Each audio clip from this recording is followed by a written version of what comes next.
So I think I had you down for 5 team captains in Jacksonville, if I got that right. Does this one hit a little different though? You know, just considering this locker room and what, you know, you've kind of meant to these guys the last 3 years? Yeah, I mean, I honestly don't remember how many it was in Jacksonville, but this is definitely different because this is, a different part of my life. And, obviously when you're somewhere for 12 years and then leave to go somewhere else to, essentially just start over. That's another culture, a different locker room from top to bottom, the organization to the players. Yes, it's definitely different, but gratitude through it all.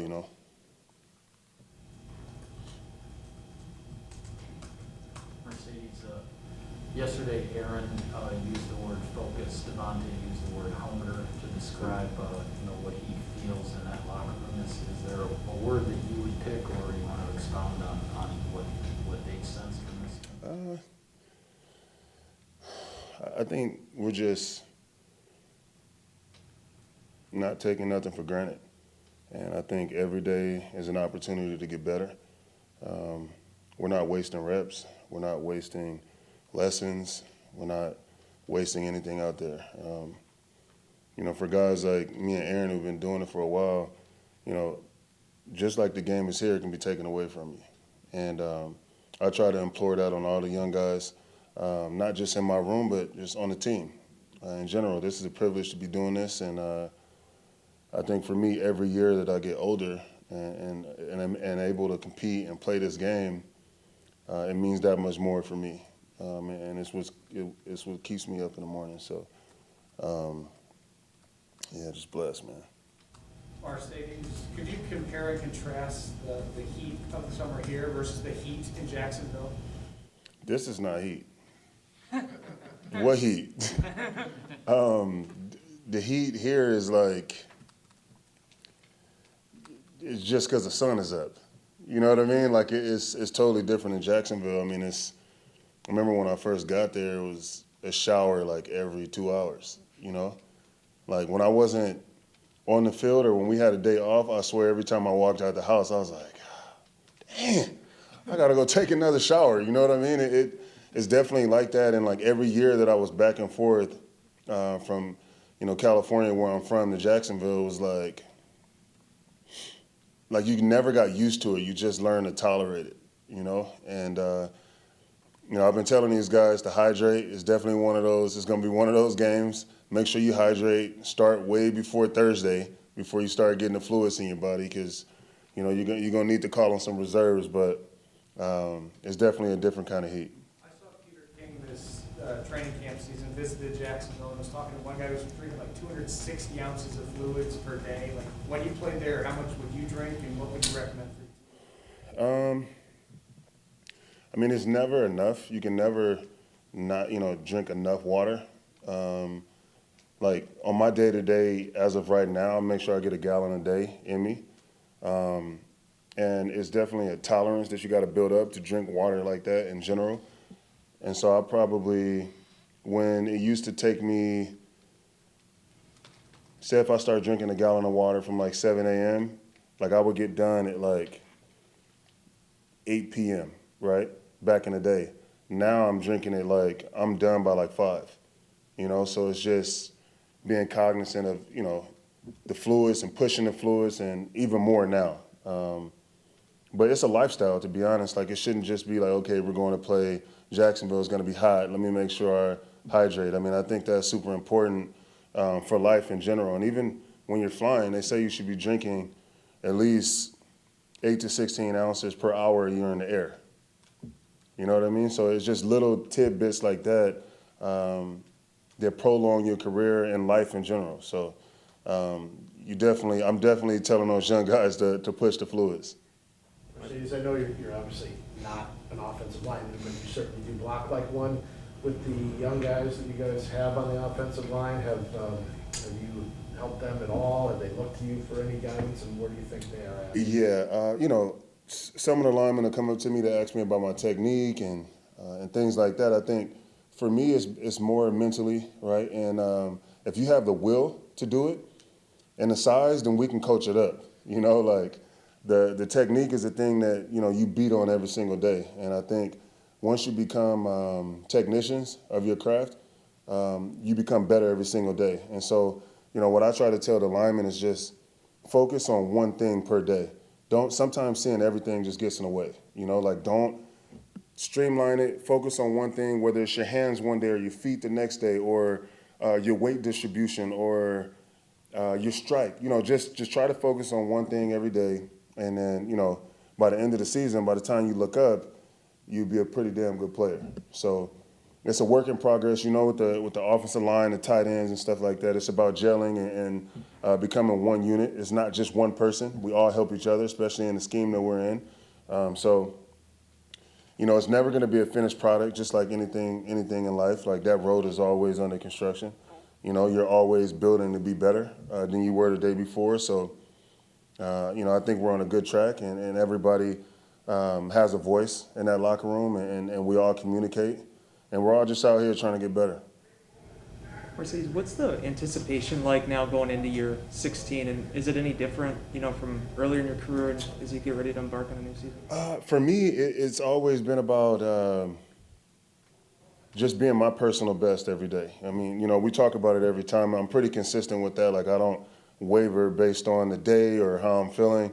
I just want to be better today than I was yesterday, and I know my personal best will always be enough. Like, I put the work in, and my confidence comes from those repetitions of putting that work in and leaning on that work. And you know, I'll take me over whoever's in front of me any day. You know, you're gonna have to really come with it against me. So I visualize success every day. I've been ready to play for like 2 weeks. I'm biting at the bit, you know what I mean? Like, this is, all of this right here is like necessary, but I'm just ready to go on that plane and kick the season off. I mean, not a lot of people get to say they can play through 16 seasons and do it the way I've been doing it and been able to stay pretty healthy. So I'm just excited to get it going. The importance of the run game is obviously huge, but this is a passing offense with 12. What would it mean if this was a feared rushing team that defenses have to deal with?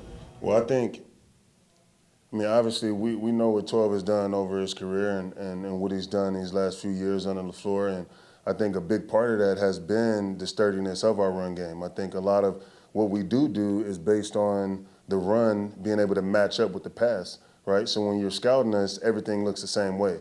And when you have a guy with the ability of 12, along with the scheme, I mean, you're in trouble. So as we continue to do this thing and come up with creative ways to run the ball and continue to match both facets, I mean, look out, man, because we're coming. Marcedes, I think there were 76 players in the league last year who caught at least 50 passes, and only 2 didn't drop a ball. It's Larry Fitzgerald and Robert Tonyan. Are you ever surprised with how good his hands are? Nah, he's natural. He's a natural. I remember the first time I saw him running routes out there and just plucking the ball out of the air, like in traffic, not worried about nothing. He's super natural when it comes to catching the ball, and he's starting to put it all together. And, you know, he has good coaches, 17 and 12 over there, getting him right in the pass game. I'm getting him right in the run game. So, you know, by the time it's all said and done, he's going to be a complete tight end. So it's been great to see. How has he improved as a blocker? It might have been Aaron who mentioned yesterday he's come a long way in that regard. How have you seen it? It's just he's always had the will. It's belief, man. Like, to block a 290-pound, 300-pound guy and make him submit against his will, like, that's not normal. You know what I mean? And it's not a lot of guys, a lot of tight ends that's doing that in this league. Like, a lot of tight ends in the league, if you watch film, they're catching. You know what I mean? Like, they're just doing enough, getting in the way. I don't believe in that. And so if I don't believe in that and you're in my tight end room, then it's got to rub off, right? So if not the physical part, that'll come, but the mentality always has to be there. And he's always had that. And I think that's why him and I get along so well, because he knows the standard. You know, I set the bar and everybody else can limbo under that.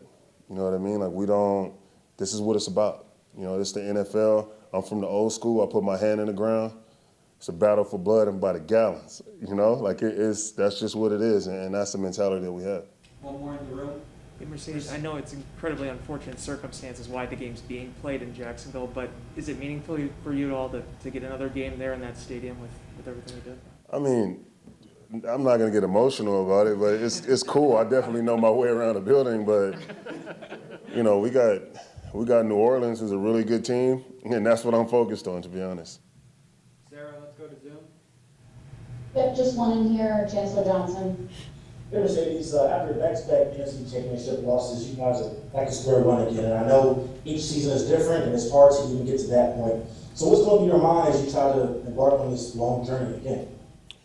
Well, to answer your question, every year, regardless if, you know, we fall short in the championship or not, is a new opportunity to go out there and get better. And every time you strap it on and go out there in between them white lines, you're expected to go out there and put your best product on the field. And, you know, that's what we've been focused on this whole camp. And we're excited to go out there and show everybody what we've been working on. You know, it's every year presents new challenges, and, you know, I've never shied away from one, and as one of the leaders on the team, I mean, you know, we're ready to go out there and do what we've been practicing to do. Sorry, we just have one more. Gary Smith with the Florida Times Union. Yeah, Mercedes, how you doing? What's up, boss? Do you have a favorite game or a favorite play as a Jaguar? Or I'm probably going to take a while, I guess, maybe that game in 2017 against the Ravens.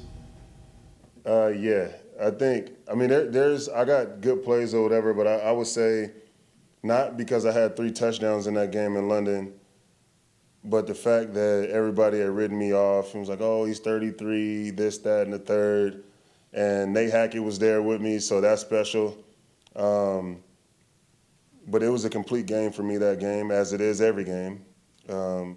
Blocking wise and dominating at the point of contact and actually getting some opportunities in the pass game, and I made the most of those opportunities. So I'd have to say that that's probably the Hall of Fame game for me. And who knew that I was going to be getting out of there? So to do that in my last year, I mean, you can't beat that with a bet. Exactly. And one more thing, you probably know, when Green Bay has come to Jacksonville or go to other teams, the Packers fans show up, and from all accounts around town, you guys are going to have a pretty sizable fan contingent there. And I wonder, what do you think it is about Packers fans that they show up wherever you go? There's Packers fans. Why do you think that is? I mean, you're talking about an organization, and all we've done is win. You know, like how can you not follow that? And I just feel like the community here is just all about ball. When I first got here from Jacksonville, I mean, this was something way different. I mean, you're talking about family night, and it's almost sold out at practice. So I've never been a part of that. But I just think that, you know, the tradition here, when you walk into the stadium, you smell the grass, you watch NFL films, you know what it's about. It's easy to fall in love with.